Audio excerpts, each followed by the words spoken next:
செய்ய இதை நமக்காக இயற்கை இங்கே நம் முன்னே கொண்டு வந்திருக்கிறார் டாக்டர் பார்த்திபராஜா. நம் அனைவரின் சார்பாக டாக்டர் பார்த்திபராஜா அவர்களுக்கும் அவரது குழுவினருக்கும் எங்களது ஆழ்ந்த நன்றிகளை தெரிவித்துக் கொள்கிறோம். பிஷப் ஹீபர் கல்லூரியின் அன்பான வாழ்த்துதல்களை சொல்லிக் கொடுக்கிறோம். தமிழ் ஆய்வுத்துறைக்கு எங்களது பாராட்டுதல்களும் அன்பும் உரியது.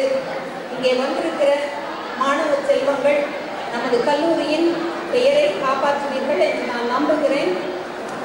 இது நமது மனதிற்கும் நல்ல ஒரு கருத்திற்கும் நல்ல ஒரு விருந்து.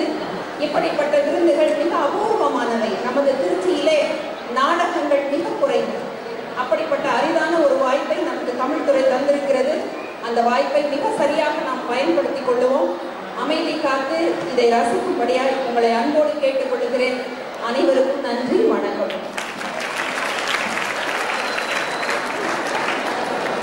மிக அருமையாய் எளிமையாய் அன்னை தமிழில் வாழ்த்துரை வழங்கிய அம்மா அவர்களுக்கு கல்லூரியின் சார்பாகவும் பேரவையின் சார்பாகவும் மனமார்ந்த நன்றியை தெரிவித்துக் கொண்டு, அன்பார்ந்த மாணவ செல்வங்களே, உங்களுக்கு ஒரு வேண்டுகோள். பண்பாட்டை பறைசாற்றுவதில் முன்னிலையில் வைப்பது நம்முடைய ரிஷிவர் கல்லூரி. தயவு செய்து விசில் மொழி எழுப்ப வேண்டாம். கைகளை தட்டி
இந்த நாடகத்தை தமிழ் வடிவப்படுத்தி தந்தவர் எழுத்தாளர் அண்மையில் மறைந்த எழுத்தாளர் ஞானி அவர்கள். இந்த நாடகம் ரொம்ப சுவாரஸ்யமான நாடகம். ஜெனரல் ஹாஸ்பிட்டல்ல ஒரு பெண் தற்கொலை செய்து கொண்டு இடமாக கிடக்கிறார். அவருடைய தற்கொலைக்கு என்ன காரணம் என்று தேடி வருகிறார் ஒரு இன்ஸ்பெக்டர். ஒரு அப்பர் கிளாஸ் ஒரு தொழிலதிபர்களுடைய வீட்டில் ஒரு மாலை நேர விருந்து நடந்து கொண்டிருக்கிறது. அந்த வர்க்க பிரிவினருக்கு உரிய முறையில் மிக எளிதாக கொஞ்சம் மதுபானங்களை எடுத்துக்கொண்டு மகனும் தந்தையும் மருமகனுமாய் உரையாடி கொண்டிருக்கக்கூடிய அவர்கள் மத்தியிலே அந்த இன்ஸ்பெக்டர் வருகிறார். அந்த பெண்ணினுடைய தற்கொலைக்கு யார் காரணம் என்ற விசாரணை அந்த குடும்பத்திலே இருக்கிறது. அவரும் விசாரித்து விட்டு போகிறார். அதற்கு பிறகு அந்த இன்ஸ்பெக்டரை பற்றிய பல கேள்விகள் வருகின்றன. அந்த இன்ஸ்பெக்டர் உருவாக்கிய பல விஷயங்களை அந்த குடும்பம் எவ்வாறு கடந்து செல்கிறது என்பதுதான் நாடகத்தினுடைய மையப்பொருள்.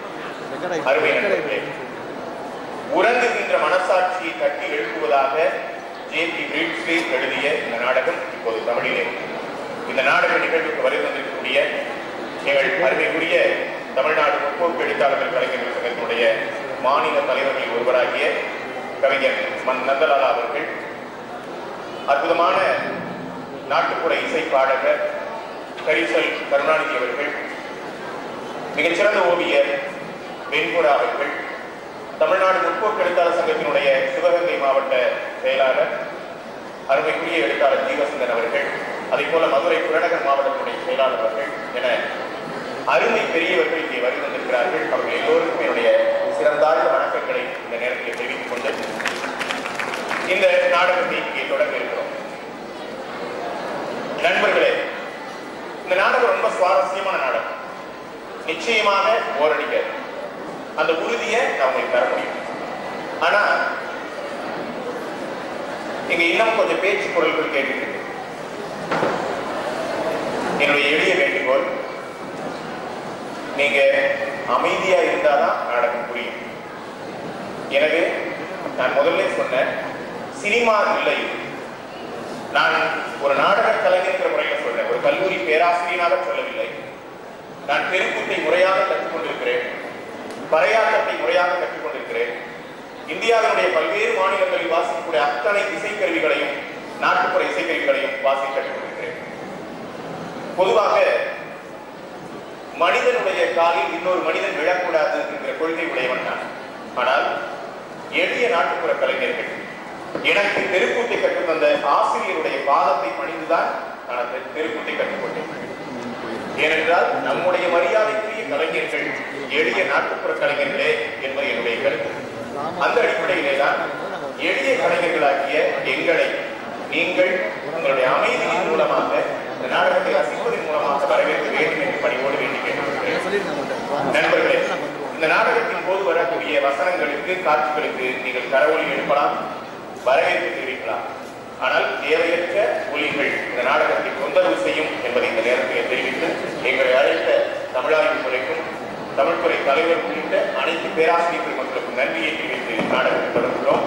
நாடகம் மிகச் சரியாக 1 மணி நேரம் 50 நிமிடங்கள். ஒரு சினிமா பார்த்ததை போல இங்க சொல்லிட்டாங்க. விடுதி மாணவர்களுக்கு நாடகம் முடிந்த பிறகு அப்புறம் தான் உணவு சொல்லிட்டாங்க. எனவே நாடகம் முடிகிற வரைக்கும் நீங்க இங்க இருக்கலாம். ஜே.பி. பிரிட்ஸ்லி எழுதிய ஞானியின் தமிழாக்கத்தில் முனைவர் டி. பார்த்திபராஜாவின் நெறியாளுகையில் விசாரணை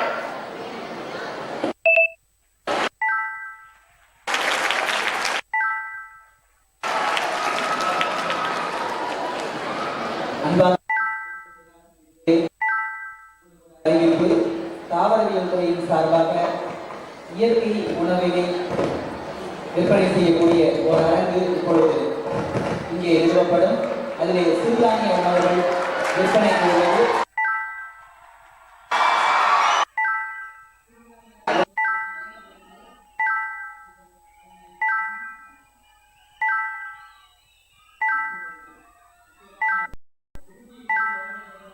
உணவானது என்ன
முடிக்கிறேன் பக்காடி வைத்தான வச்சுட்டு போயிருக்கான்.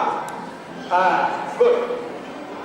என்னப்பா பாஸ்கர், உங்க அப்பாவுக்கும் இதுதான் பிடிச்ச ஒயின்னு குருமூர்த்தி சொன்னா காலையில தான் ஒரு கேஸ் கொண்டு வந்து அப்பாவுக்கு தான் இந்த விஷயம் எல்லாம் தெரியாது. பிஸ்கினா ஸ்டார்ட், ரம்முனா ஓடணும், பியர்னா பிசின்னு அவரு தான் பெருமையா சொல்லுவார். எனக்கு அந்த வித்தியாசம்லாம் அவ்வளவா தெரியாது. இந்த வித்தியாசம் தெரியாம இருந்தா எனக்கு ரொம்ப சந்தோஷம். சாராய ஆராய்ச்சியெல்லாம் தலை அரைச்சதுக்கு அப்புறம் கிழவனாலும் வச்சுக்கலாம். இப்போ வேற விஷயம்லாம் இருக்கு. என்னவா பிரியா, நான் தலை நிறைச்ச கிழவனாயிட்டேங்கிறியாமா? இங்க போய் எப்படி சொல்லணும்னா உங்களுக்கு தான் இன்னும் வயசே மாற மாட்டேங்குது. மம்மிக்கு தான் கொஞ்சம் வயசாயிடுச்சு. பாஸ்கர், உனக்கு சாப்பாடு பிடிச்சிருந்ததா? சரியில்லை கூட தயங்காம சொல்லுப்பா. நெக்ஸ்ட் டைம் கரெக்ட் பண்ணிக்குவோம். இதை பாரு, நீ நம்ம வீட்டு பையன், சரிக்கில்லாம சொல்லு. இது நம்ம வீட்டு தோண வேணாங்களா? அது எப்படி தோணாம போயிடும்? எங்க இது உங்க வீடு இல்லைன்னு சொல்லுங்க பார்க்கலாம். என்ன பிரியா, நான் ஏன் அப்படி சொல்ல போறேன்? இந்த வீட்டு பையனா தான் இருக்கணும்னு நான் தான் முயற்சி பண்ணிக்கிறேன். எவ்வளவு நாளா ட்ரை பண்றேன், நீ தானே இவ்வளவு நாளா ஒத்துக்காம. அதானே இத்தனை நாள் அவங்க தானே இழுத்தடிச்சிட்டு இருந்தா. நான் என்ன பண்ணுவேன் மம்மி? இவருக்கு உன்னை ஏற்படுறதுக்கு தான் என்னை பார்க்கவே வந்தாரு. அதுக்குள்ள ஒரு வருஷம் ஏன் வரலன்னு சொல்லணும்.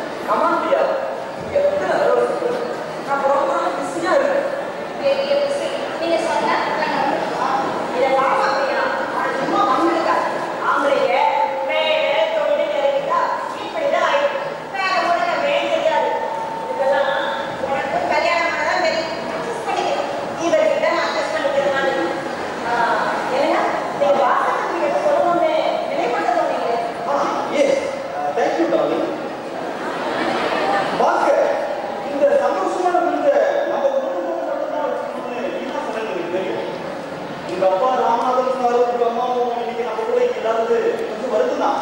பட் ஸ்டேட்ஸ்ல இருந்து வாட்ஸ்அப் பண்ணிருக்காங்க, க்ரீட் பண்ணி. ஓ குட். எஸ். ஆனா நிறைய பேர் இல்லாம இப்படி எழுதுறதுக்கு எனக்கு கொஞ்சம் கஷ்டமா இருக்கு. பெரிய பார்ட்டிலாம் மீட்டிங் மாதிரி ஜோரா பேசிடுவேன். அப்ப பேசாத எழுதுறப்பா இவங்கள வார்த்தை சேர்த்து தள்ளி வச்சுருவோம். அதெல்லாம் முடியாது.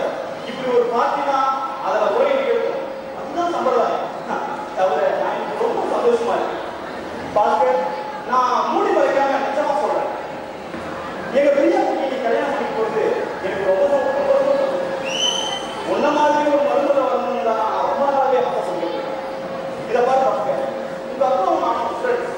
பட் தொழில போட்டி போட்டுக்கிட்டு இத்தனை வருஷமா குமாரசாமி எக்ஸ்போர்ட்ஸை விட ராமநாதன் எக்ஸ்பிரஸ் ரொம்ப பழைய கம்பெனி, பெரிய கம்பெனி. இப்போ நீங்க ஒன்று சேர்த்துக்க. அதனால இனிமே போக ரெண்டு கம்பெனி போட்டி போடாம ஒன்று சேர்த்துட்டா தொழில செலவு குறைஞ்சிடும், லாபம் பல மடங்குக்கு அதிகமாயிடும். இல்லங்க இந்த மாதிரி நேரத்துல கூட வியாபாரத்தை பத்தி தான் பேசுறீங்களா? வேற ஏதாவது பேசுங்க. அதானே வேற விஷயமே இல்லையா? கரெக்ட், நீங்க சொல்றதுலாம் சரிதான். நான் வியாபாரத்தை பத்தி போற போக்குல ஒரு வாக்கு சொன்னேன், அவ்வளவுதான். நான் சொல்ல வந்தது என்னன்னா, பிரியா ரொம்ப ரொம்ப லக்கியான பொண்ணு. பார்க்க நீயும் அதிர்ஷ்டசாலியா பையனவா? நிச்சயமா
டெமான்ஸ்ட்ரேஷன் எல்லாம் பண்ணாங்க. ஆனா அதை பார்த்து பயந்து போய் இனிமே நிறைய லேபர் ப்ராப்ளம் வருது. தப்பு, கவலைப்படாது. மோசமான நிலைமையெல்லாம் முடிஞ்சு போச்சு. இப்பதான் நம்மள மாதிரியான இண்டஸ்ட்ரி பிசினஸ் மேன் எல்லாம் ஒத்துமையா ஒன்று சேராங்க. நாம போட்ட பணத்தையெல்லாம் பாதுகாப்பு, நம்மளோட பாதுகாப்புக்காகவும் ஒன்று புரியுது. ஸோ இனிமே வரப்போற காலம் நம்ம சொத்து சுகத்தை எல்லாம் பல மடங்கு அதிகமாக்க போற வளமான காலம். அது நிச்சயம். நிச்சயமா நீங்க சொன்னா சரியா தான். எஸ், இப்போ உலகமே ரொம்ப சுருங்கிக்கு எங்க எதிரெல்லாம் தெரிஞ்சுக்கலாம் ஆயிடுச்சு. எங்கிருந்து எதையும் கற்றுக்கலாம். என்ன மாதிரியெல்லாம் முன்னேற்றம் வந்துட்டு உங்களுக்கு தெரியுமா? டெக்னாலஜியோட முன்னேற்றத்தை நம்ம உடனுக்குள்ளே தெரிஞ்சு அதுக்கு தான் நீங்க உங்க கண்ணின் காத்திரியை போட்டு தந்து வச்சுக்கணும். யாரோ நாச்சு பண்றீங்க, திடீர்னு சோசியலிசம் பேசுறதையோ இல்ல இந்த வேலையில கம்யூனிஸ்ட் பசங்க ஜனங்களை பயன்படுத்தாம பேசுறதையெல்லாம் பொருட்படுத்த வேண்டிய அவசியம் இல்லை. Other waste. இந்த பாருங்க, இப்போ உங்க 3 பேருக்கு சின்ன வயசு. நான் சொல்றது நல்லா ஞாபகத்தில் வச்சுக்கோங்க. இன்னும் 20-30 வருஷம் கழிச்சு நீங்களாம் இந்த மாதிரி ஒரு பார்ட்டி கொடுப்பீங்க. உங்க பொண்ணுக்கோ பையனுக்கோ நிச்சயதார்த்தம். அன்னைக்கு வேணா நீங்க பாருங்க, நான் அடிச்சு சொல்றேன், நீங்க இந்த மாதிரி டேட் ப்ராப்ளம் பத்தியோ பேச வேண்டிய அவசியம் இருக்காது. ஏன்னா அதெல்லாம் எதுவுமே இருக்காது. டெக்னாலஜி படுவேகமா முன்னேறி எங்க பக்கம் ஒழிக்க போறேன். நான் மாதிரி 1-2 ஊர்ல மட்டும் சோசியலிசம் பேசிக்கிட்டு முன்னேற போய் கிடப்பாங்க. அவ்வளவுதான்.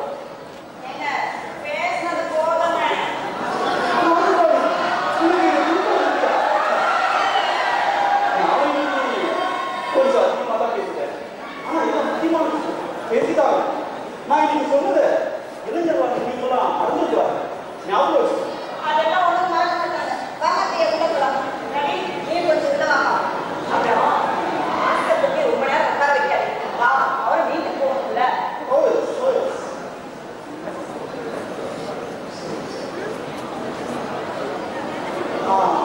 மாஸ்டர், உங்கள்கிட்ட மட்டும் தனியாக சொல்லணும்னு நினைச்சேன். இன்னொரு வச்சுக்க, அநேகமா இந்த வருஷம் எனக்கு 10 ஸ்ட்ரீட் தர போறாங்க. வெளியிலிருந்து தெரியாது. எனக்கு சேம்பர் ஆஃப் காமர்ஸ் ஃபோக்கஸ் தகவல் வந்திருக்கு. அவுட்ஸ்டாண்டிங் பிசினஸ் மேனுக்கெல்லாம் இப்போ 10 ஸ்ட்ரீட் தரானா. என் பேர் அப்ரூவ் ஆயிடுச்சா? டாட்டாவுக்கு இப்போதான் நகரத்தை நான் கொடுத்தாங்க. எதுவும் வம்பு ஒழுங்கு போலீஸ் தகவல் சிக்காம இருந்தா கண்டிப்பா பத்ம பூஜையே வந்துடும். நிச்சயமா வரும். நீங்க ஏன் போலீஸ் பார்க்க போறீங்க? வெளியே தெரியுமாப்பா இந்த பத்ம விஷயம்? மாமியார் சொல்லலாம் இல்லையா? நம்ம சந்தோஷப்படுவோம். ஸ்டேட்ஸ்ல இருந்து வந்தோம் நேற்று. அப்ப அறிவு போற சமயமா தான் இருக்கும். ஒரு 2-3 வாரம் தானே எதுவும் அவ்வளோ மாட்டாங்க இருக்கும். என்ன பேசிக்கிட்டு இருக்கீங்க? ஏதாவது ஜோக் அடிச்சாரப்பா? நத்திங் லைன்ஸ் ஆஃப்யா? ராத்திரி எல்லாம் முடிச்சுக்கிட்டு இருக்காங்க. சீக்கிரமா படுங்க. மம்மி சொல்லிக்கிட்டு இருக்கு. அவங்க என்னன்னா 2 பேரும் உட்காந்து ட்ரெஸ்ஸை பத்தியே பேசிக்கிட்டு இருக்காங்க. இப்பெல்லாம் இந்த காலத்து பசங்களை பத்தி எதுவுமே நிச்சயமா சொல்ல முடியவே இல்லை. ரவி வயசுல நான் இருந்தப்போனா எங்களுக்கு கிடைச்சதை விட இப்போ அவங்களுக்கு நிறையவே செலவு பண்ண பணம் கிடைச்சது, நேரமும் கிடைச்சது. ஆனா என்ன பண்றாங்கன்னே தெரிய மாட்டேங்குது. நாம சின்ன வயசுல நிறைய வேலை செய்வோம், மூச்சு விடவே நேரம் இருக்காது. ஆனா கையில காசு கிடைக்காது, விட மாட்டாங்க. ஆனா அதையும் மீறி அப்பப்ப ஜாலியா இருக்கும். அதான் கண்டிப்பா ஜாலியாக இருந்திருப்பீங்கன்னா சொல்லுங்க. இதை பாருங்கப்பா, நான் உங்களுக்கு சொல்ல வர்றதே இதுதான். ஏதோ நான் வாழ்க்கை 2 பேருக்கும் உபதேசம் பண்றது மட்டும் நீங்க நினைச்சக்கூடாது. இன்னைக்கு உங்களை நிறைய பேருக்கு விஷயமே புரியறதில்லை. முன்ன விட இப்ப எல்லாமே ரொம்ப சுலபமா இருக்கிறா. இந்த மாதிரி நேரத்துல ஒவ்வொருத்தரும் அவன் வழியை பார்க்கணும், அவன் வாழ்க்கையை பார்க்கணும். இதை மட்டும் பார்த்துட்டு போயிட்டு இருந்தா ஒரு பிரச்சனையும் இல்லை. ஆனா இன்னைக்கு நிறைய கிறுக்கு பசங்க என்ன பேசுறாங்க, என்ன பேசுறாங்க, ஒவ்வொருத்தரும் மற்றவங்களை பத்தி கவலைப்படணும்ன்றாங்க, அக்கறையா இருக்கணும்ன்றாங்க. என்னமோ நாமெல்லாம் ஒரே தெருவுக்குள்ள இருக்கிற தேடிகள் மாதிரி நினைச்சுக்கிட்டு சுத்தல் நான்சென்ஸ். இதை பாருங்கப்பா, நாம தான் வாழ்க்கையில நல்லா அடிபட்டு கொடுத்துட்டோம். நான் சொல்றது நல்லா ஞாபகம் வச்சுக்கோங்க. ஒரு மனுஷன் அவன் வாழ்க்கையில அவன் குடும்பத்தை பார்த்து அவன் வழியை பார்த்து இதை மட்டும் பார்த்துட்டு நீங்க எதை பத்தி கவலைப்படாம போய்கிட்டு ஏதோ வந்துருக்காம போறது அதை முருகன் பார்த்துக்குவான். நாம ஆளுக்கு போயிட்டு அவங்க ட்ரெஸ் லிஸ்ட்டை முடிச்சுட்டாங்கன்னு பார்ப்போம். அங்க போனா தான் நானும் உங்களுக்கு உபதேசம் பண்றதை எடுத்துவேன்னு நினைக்கிறேன். இன்னைக்கு கொஞ்சம் ஓவராவே பண்ணிட்டீங்க. விசேஷமான நாள் இல்லையா? மனசு ரொம்ப நிறைவா இருக்கு. ஏதோ என் அனுபவத்தை கற்றுக்கிட்டது உங்களுக்கெல்லாம் யூஸ்ஃபுல்லா இருக்குன்னு தான். ஐயா ஒரு இன்ஸ்பெக்டர் இருக்காங்க. இன்ஸ்பெக்டரா? என்ன இன்ஸ்பெக்டர்? Police inspector. பேர் சத்யன்னு சொல்றாரு.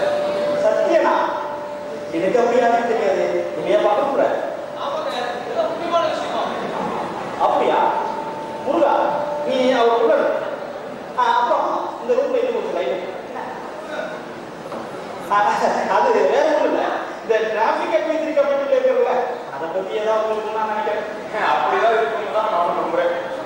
ரவி எது சிக்கல மாட்டாங்க ரொம்ப mister Kumaraswamy, yes I'm Inspector Satyan. வாங்க inspector. Thank you. Okay, Thank you, sir.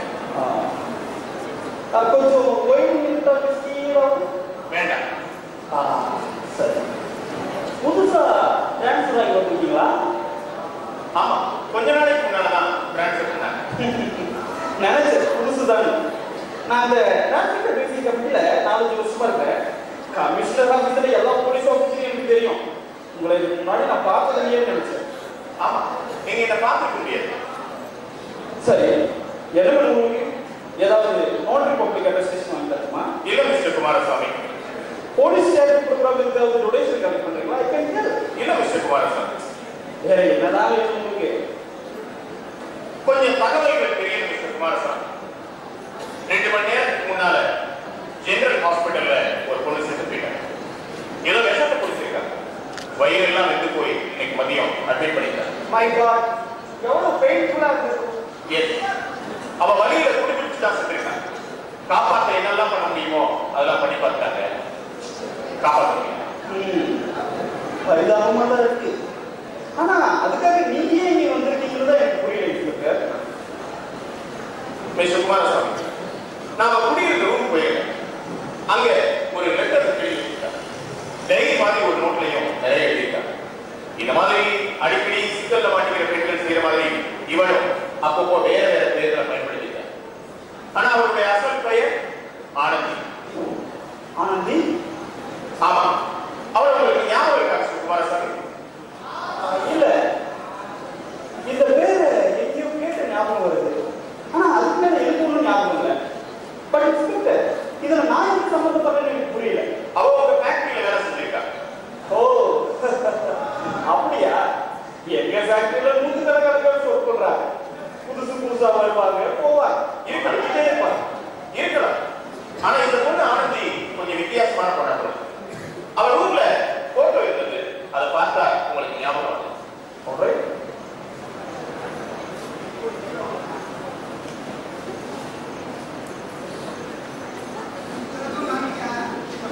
Inspector, நாங்க கொண்டு போறத பாக்கூடாது காரணம் உண்டா? எஸ், எனக்கும் அதே மாதிரி ஏதாவது காரணம் உண்டா? இருக்கலாம். இது என்ன காரணம் இருக்குன்னு எனக்கு புரியல. எனக்கு புரியல. எனக்கு கூட புரியல. இதோ பாருங்க, நான் வேலை செய்ய விதம் இருக்குதான். ஒரு சமயத்துல ஒருத்தர் மட்டும் தான் விசாரணை நடத்தணும். இல்லைன்னா எல்லாமே குழப்பமாயிடும்.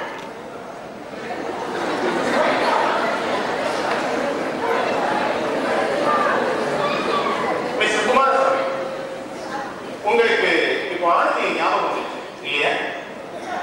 ஆமா, அவ என் ஃபேக்டரியில ஒர்க்கரா இருந்தா. நான் அவளை டிஸ்கஸ் பண்ணேன். அதனாலதான் தற்கொலை பண்ணிட்டாங்க. ஐயோ பாவம், இது எப்ப நடந்தது? ரவி, நீ இந்த விஷயத்துல அனாவசியமா தலையிடா. அந்த பொண்ணு வேலையை விட்டு போய் 2 வருஷத்துக்கு மேல இருக்கும். சரியாவே சொல்றேன். 2 வருஷத்துக்கு முன்னாடி தீபாவளி வந்தப்போ. ஆமா, நவம்பர் கடைசி வாரம். சரிதான். அங்கிள், நான் இங்க இருக்கணும் என்ன? பாஸ்கர், நீ இருக்கிறத பத்தி எனக்கு ஒன்றும் ஆட்சேபம் இல்லப்பா. இன்ஸ்பெக்டர், உங்களுக்கு எதுவும் அப்செக்ஷன் இருக்காதுன்னு நான் நினைக்கிறேன். இவன் யார் தெரியுமா? இவன் தான் ராமநாதன் இன்ஸ்பெக்டர் சேர்மன் ராமநாத், இந்த சேர்மன் ஆஃப் காமர்ஸ் பிரசிடென்டாக அவருடைய son mister Bhaskar Ramanath. Bhaskar Ramanathan? Yes, இன்னைக்கு இவருக்கும் என் டாக்டர் பிரியாவுக்கும் சிம்பிளா ஒரு என்கேஜ்மெண்ட் அரேஞ்ச் பண்ணணும். அதுதான் செலிப்ரேட் பண்ணிக்கிறேன். அப்படின்னா மிஸ்டர் பாஸ்கர் மிஸ் பிரியாவை கல்யாணம் பண்ணிக்க போறாரா? எஸ், அப்படித்தான். அப்படின்னா நீங்களும் இங்க இருக்கணும்னு நான் நினைக்கிறேன்.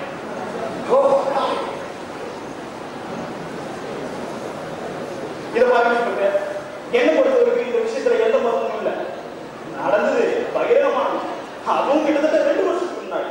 அதனால அந்த சம்பவத்துக்கும் இப்ப இந்த பொண்ணுடைய தற்கொலைக்கும் ஒரு சம்பந்தமும் இல்லை. நீங்க சொல்றதை என்னால ஒத்துக்க முடியாது குமாரசாமி. ஏன் ஒத்துக்க முடியாது?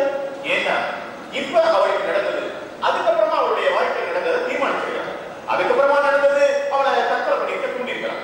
ஒண்ணுக்கு தொடர்புடைய சங்கை மாதிரி சம்பவங்கள் நடந்திருக்காங்க.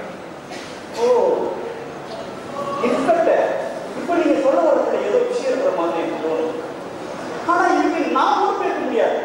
நம்ம கூட சம்பந்தப்பட்டவங்களுக்கு நடக்கிறதுக்கு எல்லாத்துக்கும் நாம தான் போயிட்டுனா அது சிக்கலை கொண்டு போயிருக்கு. சத்தியமா சிக்கல் தான் டாடி. நீங்க சொல்ற மாதிரி ஒரு மனுஷன் அவனோட குழப்பத்தை பார்த்துட்டு போகணும் இல்லையா? ரவி, அதை பத்தி எல்லாம் நீங்க பேசுறாரு. எதை பத்தி மிஸ்டர் குமாரசாமி? அது ஒண்ணு இன்ஸ்பெக்டர், நீங்க வர்றதுக்கு முன்னாடி இந்த பையன்களுக்கெல்லாம் கொஞ்சம் அறிவுரை சொல்லிட்டு இருந்தேன். அது போகும்.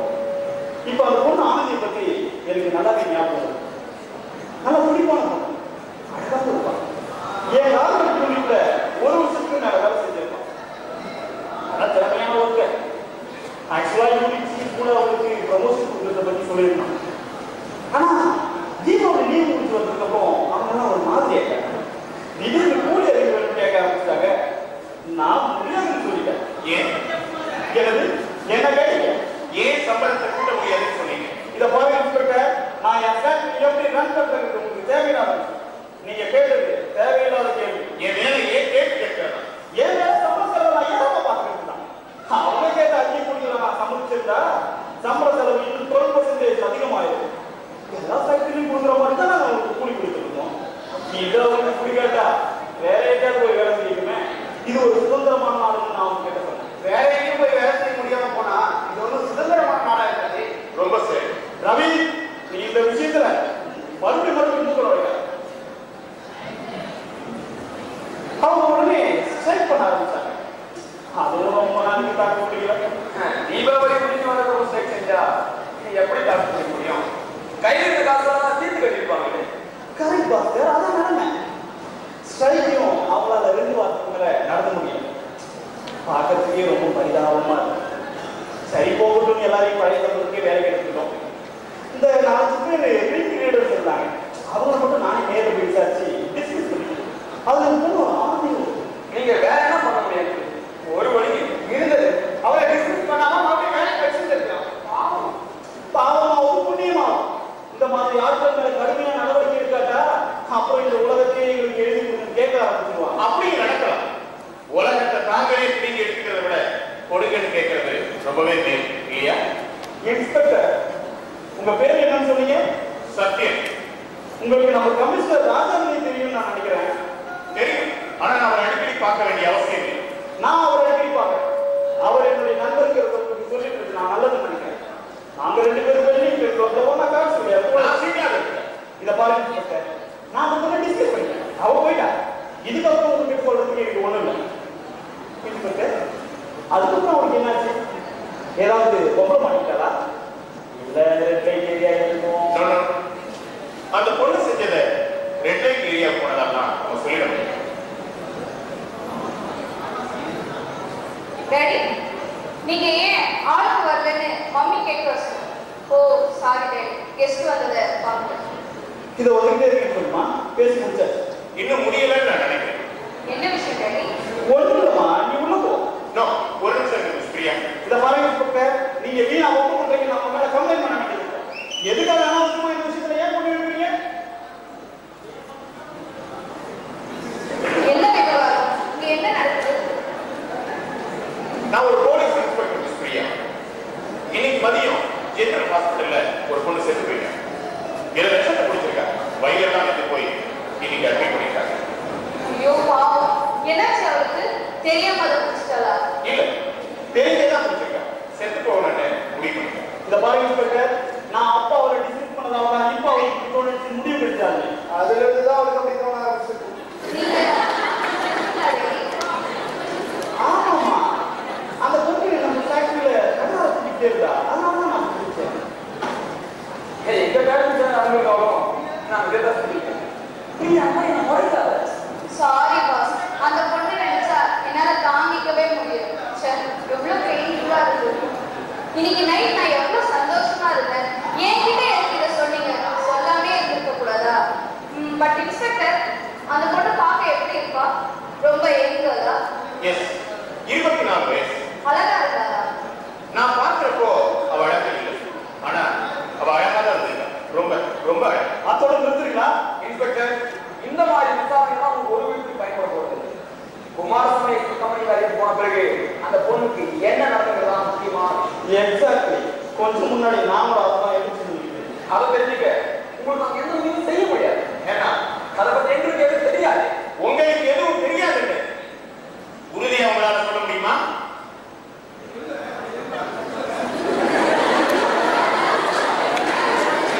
அப்படின்னா உங்களை யாரோ ஒருத்தருக்கு அந்த பொண்ணை பற்றி தெரிஞ்சுட்டு சொல்ல வைக்கிறாங்க. எஸ். அப்படி நீங்க வந்து என்ன பார்த்து இல்லையா? இல்ல, இதை பத்தி நீங்க முதல்ல சொல்லியிருந்தா நான் உங்க தப்பா எடுத்துக்க மாட்டேன். அனுப்பாது எல்லாரையும் விசாரிக்கணும்னா அதுவே. பட் இன்ஸ்பெக்டர், நீங்க உங்க இன்ஃபர்மேஷன்ஸ் பத்தி உறுதியா இருக்கீங்களா? எஸ், சில தகவல்கள். அதெல்லாம் எப்படி பெரிய விஷயங்களா இருக்க முடியாது. அந்த பொண்ணு செத்தே போயிட்டாங்க. இப்படி சொன்னா என்ன அர்த்தம் இன்ஸ்பெக்டர்? நீங்க சொல்றத பார்த்தா எல்லாருக்கும் நாம தான் பொறுப்புங்கிற மாதிரி. That's not fair. பிரியா, நீ கொஞ்சம் பேசாம. இன்ஸ்பெக்டர், இந்த விஷயத்தை பத்தி நாம ரெண்டு பேரும் கொஞ்சம் தனியா பேசினா எல்லாம் சரியா இருக்கலாம். எதுக்கு நீங்க இப்ப தனியா பேசணும்? உங்க விசாரணை முடிஞ்சு போச்சு. இப்போ எங்க கூட தானே பேசுகிறாரு. அதாம்மா, உங்களுக்கு எந்த சிக்கலும் வராம நானே பாத்துக்கிறேன். என்ன பொறுத்த வரைக்கும் திருச்சிற மாதிரி எதுவுமே இல்லை. ஏன்னா எனக்கும் ஆனந்தி யாரையும் தெரியாது. எனக்கு தான் தெரியாது. அதுதான் அவரோட பேரா? ஆனந்தி? எஸ். நானும் கேட்ட பேரா இல்லையே. சோ இன்ஸ்பெக்டர், நீ இப்ப என்ன சொல்ல வரீங்க? முன்ன என்ன சொன்னீனோ அதை தான் மறுபடியும் சொல்றேன் பாஸ்கர் ராமன். இந்த மாதிரி அடிக்கடி சிக்கல்ல மாட்டிக்கிற பெண்கள் செய்யற மாதிரி இவரும் வேற வேற பெயர்களை பயன்படுத்தி குமாரசாமி எக்ஸ்போர்ட்ல இருந்து அவளை வேலையை விட்டு அனுப்பிச்சப்போ அவ ஆனந்தியா தான். ஆனா அதுக்கப்புறம் ஆனந்தியாவே இல்லை. ஒருவேளை இந்த பேர்ல பட்டதெல்லாம் போதுங்க அவன் நினைச்சது. நியாயம்தான், அவளை தப்பு சொல்ல முடியாது. டேடி அவரை டிஸ்மிஸ் பண்ணது ரொம்ப சீப்பான விஷயம். அப்படி அவர் பண்ணிருக்க கூடாது. அதனாலதான் ஒருவேளை அவருக்கு எல்லாம் பாடா போயிருக்கும்னு நினைக்கிறேன். பிரியா, கொஞ்ச நேரம் பேசாம. இன்ஸ்பெக்டர், அவன் என் ஃபேக்டரி விட்டு போனதுக்கு அப்புறம் அவருக்கு என்ன உங்களுக்கு ஏதாவது தெரியுமா? தெரியும். அடுத்த 2 மாசத்துக்கு அவளுக்கு வேலை எதுவும் கிடைக்கும். அம்மா அப்பா 2 பேரும் செத்து போயிட்டனால போறதுக்கு வீடு இல்லை. குமாரசாமி எக்ஸ்போர்ட் கொடுத்த சம்பளத்துல அவளால எதையும் சேமிச்சு வச்சுக்க முடியும். வீடு இல்லாம போறதுக்கு வீடு இல்லாம, சம்பளமும் இல்லாம, வேலையும் இல்லாம, அதிக ஃப்ரெண்ட்ஸும் இல்லாம, கையில பணமும் இல்லாம அரைப்பட்டினியா அவர் ரொம்ப வேதனை அடைஞ்சிருக்காங்க. ஐயோ பாவம், எவ்வளவு வேதனையா இருக்கும். இந்த மாதிரி வாழ்க்கை நடத்திருக்க பெண்கள் இந்த நாட்டுல ஒவ்வொரு நகரத்திலையும் ஏராளமா இருக்காங்க. மிஸ் பிரியா, அவங்கதான் இல்லைன்னா ஜவுளி கடையிலையோ கார்மெண்ட் யூனிட்லையும் வேலை செய்யறதுக்கு ரொம்ப சீப்பான ஒர்க்கர்ஸ் கிடைக்க மாட்டாங்க. உங்க அப்பாவை கேளு, அவருக்கு தெரியும். ஆனா இந்த கேர்ள்ஸ் ஒன்னும் ரொம்ப சீப்பானவங்க இல்லையே. அவங்களும் மனுஷங்க தான். பட் இன்ஸ்பெக்டர், அப்புறம் அந்த பொண்ணுக்கு என்னதான் ஆச்சு? தான் கொஞ்சம் அதிர்ஷ்டசாலிதான் அந்த பொண்ணு நினைக்கிற மாதிரி அவளுக்கு ஒரு விஷயம் கிடைச்சது. அவளுக்கு சிவா சிக்ஸ்ல சர்வீஸ் கேர்லா வேலை கிடைச்சது. வாவ், சிவா சில்க்ஸா? நாங்க எப்பவும் அங்கதான் பர்ச்சேஸ் பண்ணுவோம். இன்னைக்கு ஏர்போர்ட்ல கூட போய் வந்தோம். சிவா சில்க்ஸ்ல வேலை கிடைச்சது நிஜமாவே அதிர்ஷ்டம் தான். அப்படிதான் அந்த பொண்ணு கூட நினைச்சிருக்காங்க. அந்த வேலையை கூட அவளுக்கு ரொம்ப பிடிச்சிருந்தது. போன வருஷம் நவம்பர் மாச கடைசியில நம்ம ஊர்ல நிறைய வெள்ளம் வந்துச்சு. எங்க பார்த்தாலும் டிசென்ட்ரியும் ஜாண்டிஸுமா இருந்தது, ஞாபகம் இருக்கா? அதுல சிவா சிக்ஸ்ல வேலை பார்த்த சில சர்வீஸ் கேர்ள்ஸ் சிக்காங்க. அதுல வந்த வேகன்சில தான் இவ அங்க போய் சேர்ந்தாங்க. அங்க எங்க பேர்ல சேர்ந்தான்னு தெரியும். ஆனா அந்த வேலை அவளுக்கு ரொம்ப பிடிச்சிருந்தது. கார்மெண்ட் யூனிட் மெஷின் அட்மாஸ்பியரை விட இந்த அட்மாஸ்பியர் அவளுக்கு ரொம்ப பிடிச்சிருந்ததுன்னு சொல்லலாம். விதவிதமான வகை வகையான அழகழகான துணி வகைகளோடு அங்கே இருக்க முடிஞ்சது அவளுக்கு சந்தோஷத்தை கொடுத்தது. வாழ்க்கையில இனிமே எந்த பிரச்சனையும் இல்லை, செட்டில் ஆயாச்சுன்னு அவன் நினைச்சிருக்கான். அவ எவ்வளவு சந்தோஷமா இருந்திருப்பான்னு நீங்களே கற்பனை செய்வாங்க. நிச்சயமா. அப்புறம் அங்கேயும் ஏதோ உங்களை மாட்டீங்க அப்படிதானே? 2-3 மாசம் கழிச்சு செட்டில் ஆயாச்சு, இனிமே ஒரு பிரச்சனை இல்லை அப்படின்னு அவன் நினைச்சப்போ அவளை வேலை விட்டு அடிச்சிட்டாங்க. ஏன் ஒழுங்கா வேலை பார்க்கலையா? வேலை செய்யறதை பத்தி எந்த குறைச்சலும் இல்லை. ஈவன் சிவா சில்க்ஸ் மேனேஜ்மெண்ட் கூட அதை பத்தி தப்பு சொல்றாங்க. வேற ஏதாவது விவகாரம் பண்ணியிருப்பான். அவளுக்கு தெரிஞ்ச விவகாரம் ஒன்னே ஒன்று. யாரோ ஒரு கஸ்டமர் அவளை பத்தி புகார் பண்ணிருக்காங்க.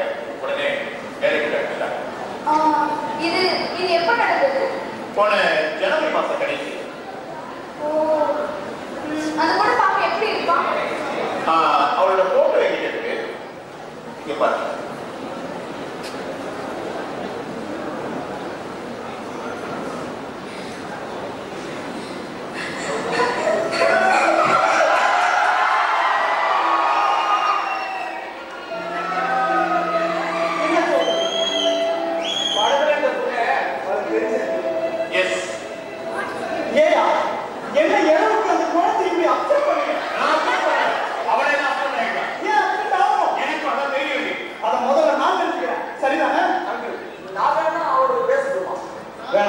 நானே பார்க்கிறேன். அப்படியே இங்க என்ன நடக்குதுன்னு என் ஒய்ஃப் சொல்லி போயிடலாம். இன்னைக்கு ராத்திரி குடும்பத்துல எல்லாரும் சந்தோஷமா ஒரு பார்ட்டிக்கு வரீங்க, வந்து எல்லாத்தையும் கெடுத்துட்டீங்க. நானும் ஏறத்தாழ இதே மாதிரி தான் நினைச்சேன். ஹாஸ்பிட்டல் மார்ச்சுவரியில் அந்த பொண்ணோட பாடியை பண்ணேன். வாழ்க்கையை உற்சாகமா வாழ்க்கைக்கு வேண்டிய பொண்ணு யாரோ இப்ப எல்லாத்தையும் கெடுத்துட்டாங்க.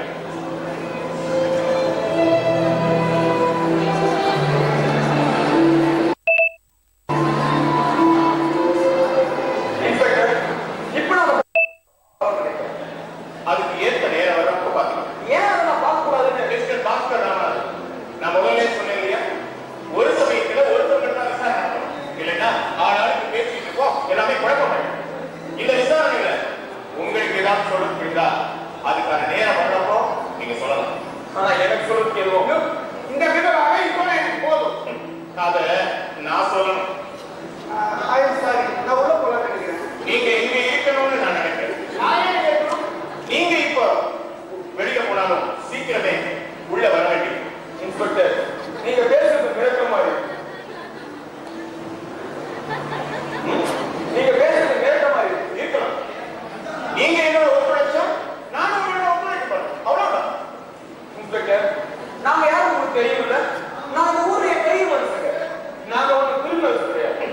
ரெண்டுக்கும் ரொம்ப பெரிய வித்தியாசம்லாம் கிடையாது.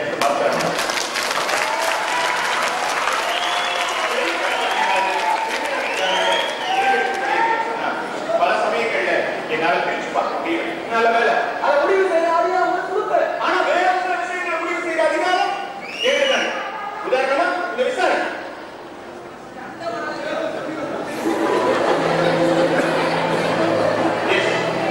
மிஸ் பிரியா வாங்க.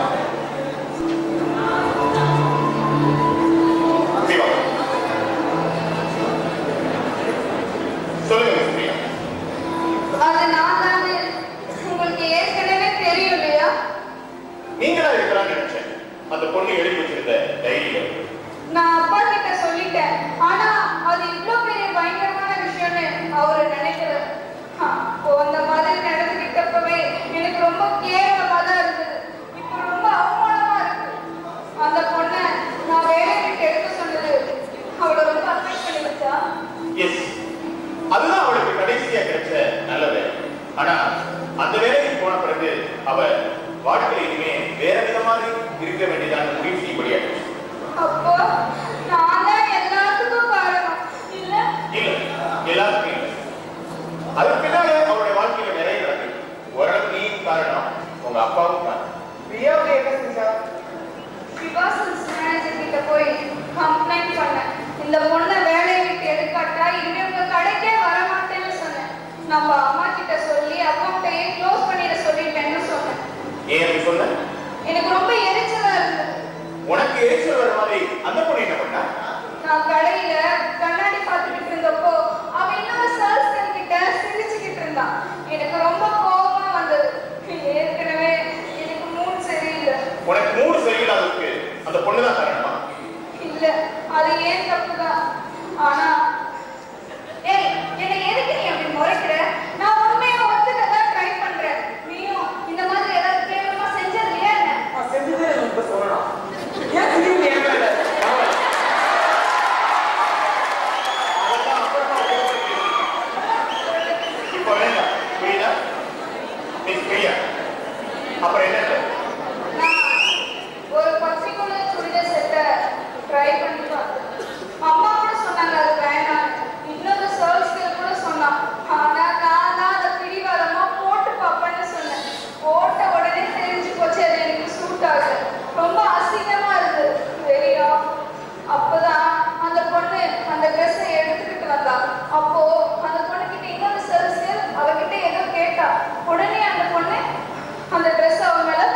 காட்டினான் போட்டுக்கிற மாதிரி.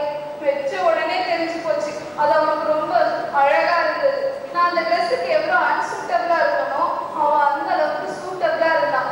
ரொம்ப அழகான பொண்ணு, பெரிய பவர்ஃபுல் ஐஸ். அப்பதான் நான் ட்ரையல் பார்த்தப்ப கண்ணாடியை பார்த்தேன்.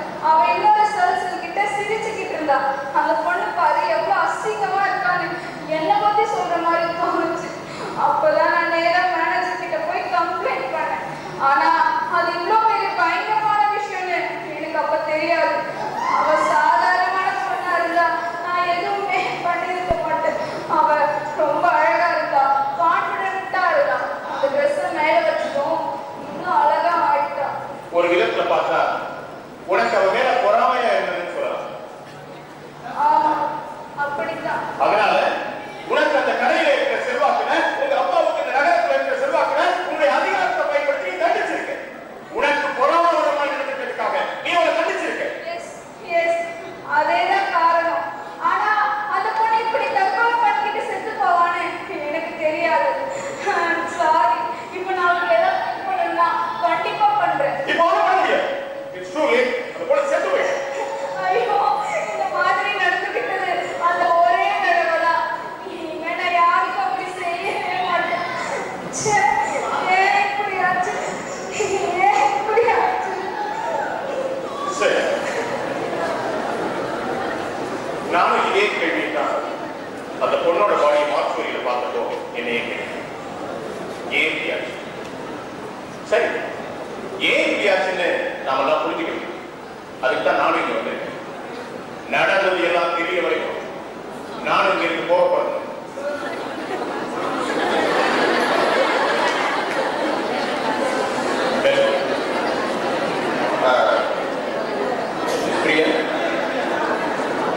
ஆனந்திக்கு குமாரசாமி எக்ஸ்போர்ட்ஸ்ல ஸ்ட்ரைக்கா வேலை போச்சு. அதுக்கு பிறகு அவளுக்கு ஒரு பெரிய கடையில வேலை கிடைச்சது. ஆனா அங்கே இருந்தும் அவ உன்னால வெளியே போக வேண்டியதா போச்சு. அதுக்கு பிறகு அவ வாழ்க்கையில இனிமே வேற மாதிரி இருக்க வேண்டியதான்னு முடிவு செய்ய முடியாது. அவ உடனே தன்னுடைய பேரை மாத்திக்கிட்டா, நிர்மலா ராணி.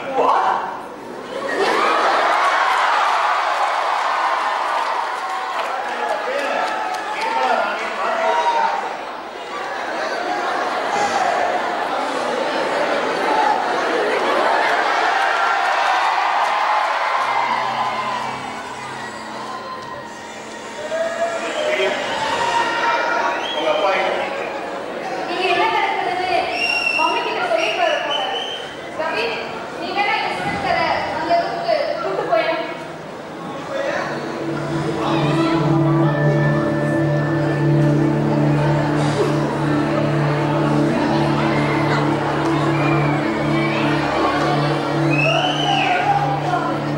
வா, என்னாச்சு சொல்லு. எது என்னாச்சு பிரியா? உனக்கு எப்படி ஆனந்தே தெரியும்? எனக்கு தெரியாது. அம்மான் பாஸ், உனக்கு எப்படி நிர்மலாக்கு தெரியும்? சொல்லு. ரெண்டு ஒண்ணுதான். எனக்கு ஏன் தெரிஞ்சுக்கணுங்கிற? ஏய் stupid fellow, time வேஸ்ட் பண்ணாத. இன்ஸ்பெக்டர் அவளோட இன்னொரு பேரை சொன்ன உடனே உனக்கு அவளை தெரிஞ்சு போச்சுன்னு முகமே காட்டி கொடுத்துருச்சு. சொல்லு, உனக்கு எப்படி அவளை தெரியும்? அவளை எனக்கு அவளை தெரியும். அதோட விடு. அதை அப்படி விட்ட முடியாது. Priya darling, listen to me. இதெல்லாம் ஒண்ணும் தேவையில்லை. உனக்கு அவளை தெரியும். சும்மா தெரியல, ரொம்ப நல்லாவே தெரியும். இல்லாட்டி உன் மூடு அப்படி மாறி இருக்காது. சரி, நிஜமா சொல்லு, அவளை நீ எங்க மீட் பண்ண?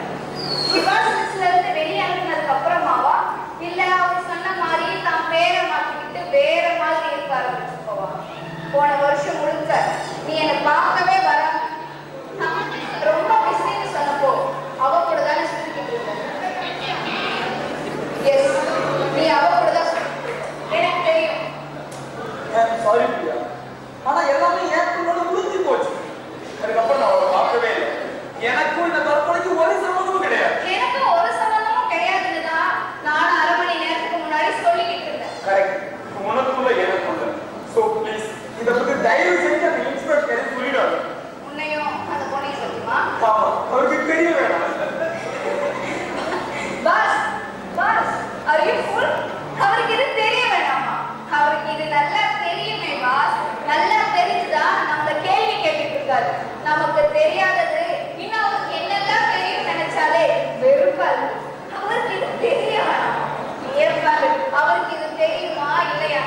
வரலாமா?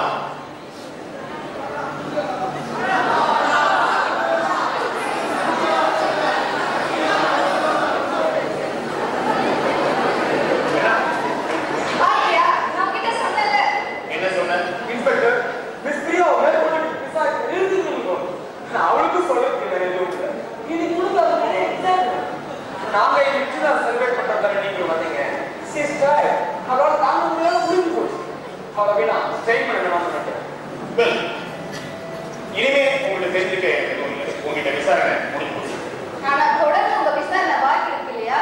இல்ல எல்லாம் முடிஞ்சு போச்சா? முடியல. பாத்தியா, இன்னும் முடியல. நான் இங்கே இருக்கேன். நீங்க எதுக்கு இருக்கணும்? வீணா அழுத்தம் டிஸ்டர்பிங்காகவும் இருக்கும். பிரியா மாதிரியான பெண்கள் வருத்தமோ டிஸ்டர்போ ஆகாம நம்ம காப்பாற்றணும்னு நீங்க நினைக்கிறியா? எஸ், இது வரைக்கும். ஆனா அந்த மாதிரி ஒரு பொண்ணை காப்பாற்ற முடியல இல்லையா?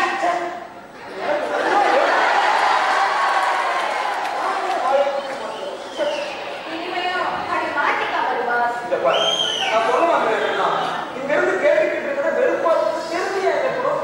போல வேண்டியதான். இத்தனை நேரம் இருந்ததை விட நீ எதுவும் வெறுப்பாயிடாது. ஒருவேளை பெட்டரா இருந்தாலும் இருக்கலாம். What you see? நீ இது வரைக்கும் மாட்டிட்டு அவசரப்பட்ட. இப்போ நான் அடுத்த ஆள் மாட்டிட்டு அவசரப்பட்ட வேடிக்கை பார்க்கறேன். இல்லையா? So, என்னை பத்தி இப்படிதான் நினைச்சிருக்கியா?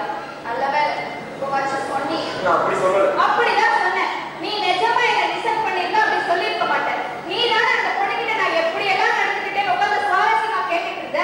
நானும் அவளை சிவா சில்க்ஸ்ல இருந்து துரத்தி அடிச்சேன்னு தெரிஞ்ச உடனே ரொம்ப மோசமான செல்ஃபிஷான பழிவாங்கல் பொண்ணுன்னு தோணிருச்சு இல்ல?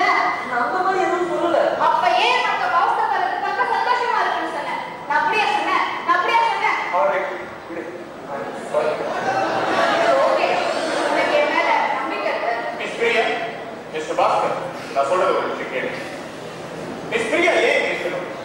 அப்படி இங்க இருந்தா தனக்கு இன்னும் பெட்டரா இருக்கும்னு அவங்க சொல்றதுக்கான காரணத்தை தயவு செய்து புரிஞ்சுக்கணும். இன்னைக்கு ராத்திரி ஒரு பொண்ணு செத்து போயிட்டு ரொம்ப அழகான, உற்சாகமான, துடிதுடிப்பான பொண்ணு. யாருக்கு எந்த தீங்கும் செய்யாத பொண்ணு. ஆனா அவன் சாகரத்தை வாழ்க்கையில கஷ்டப்பட்டு வேதனைப்பட்டு வாழ்க்கையை வெறுத்து ப்ளீஸ் போதும். அதை திரும்ப திரும்ப ஞாபகப்படுத்தாதீங்க. எனக்கு மறக்கவே முடியாது.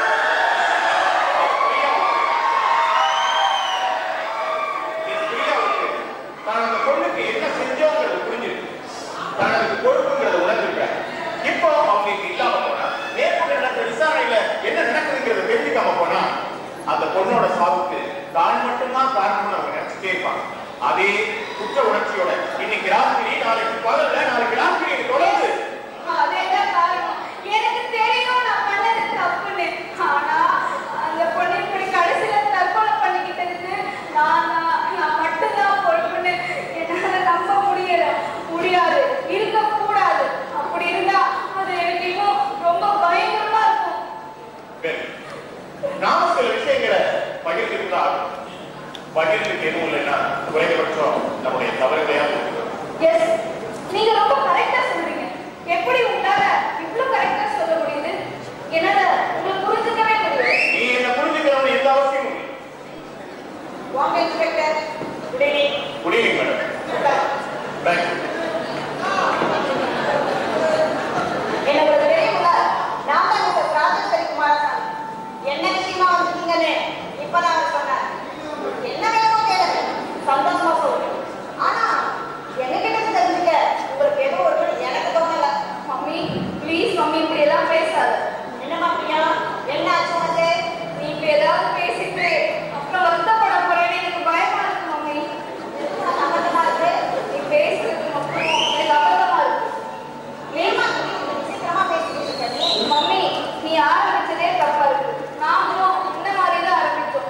எங்களுக்கும் எல்லாம் தெரியும் கான்ஃபிடென்ட்டா அவர் கேள்வி கேட்கிற வரைக்கும். அப்புறம் எது? நீங்க கேள்வி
போட்டு சார்ஜ்லாம் இருக்கு சொன்னீங்கல்ல, இது ஸ்டாப் ஆயிடுச்சு, அந்த ரிலேயும் ஸ்டாப் ஆயிடுச்சு.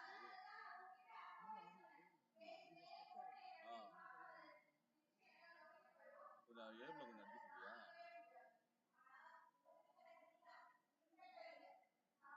அது இது நின்றுச்சு, ஸ்டாப் ஆயிடுச்சு. இது ஸ்டாப் ஆயிடுச்சுங்க. அது ஓடுறது வீடியோ, அது டிவி இது இருக்குல்ல வீடியோ, அது ஸ்டாப் ஆயிடுச்சு. அது டிவி வீடியோ விண்டோன்னு இருக்குல்ல, அது அப்படியே நிக்குது, அது ஒண்ணுமே வர மாட்டேங்குது. அதுல இருந்து போக மாட்டேங்குது, அதனால ஓபிஎஸ் இதாயிடுச்சு. நான் ரிலேயிங்க ஸ்டாப் பண்ணிட்டேன்.